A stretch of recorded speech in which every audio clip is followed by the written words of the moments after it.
your first vote in Thiruvananthapuram, and what is your expectation? And what? No, look, I have said very clearly, elections are a wonderful celebration of our democracy. It is an occasion every 5 years. In this particular case, local body elections. Every 5 years for people to think about their concerns, their issues, their worries, and their future, what kind of future they want, and to cast a vote for that future. And I appeal to all Malayalis to come out and vote in large numbers. Traditionally, local body elections have seen low turnouts. That is why for many, many years we have had really no development or no governance in our local bodies. So I appeal to everybody to come out and vote in large numbers, because that is the way to bring in change and that is the way to bring in the development that they all want.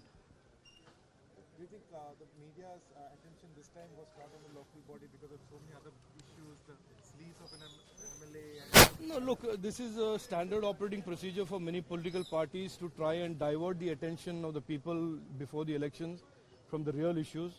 The real issues in this election are the issues that all people face every day. Roads, drinking water, garbage, sewage, drainage, electricity. These are all the issues that impact every family all across the state.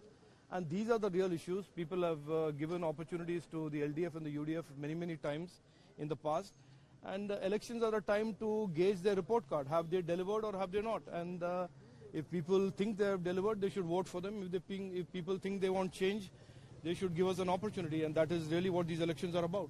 An ambitious blueprint has been created, 45 days promise.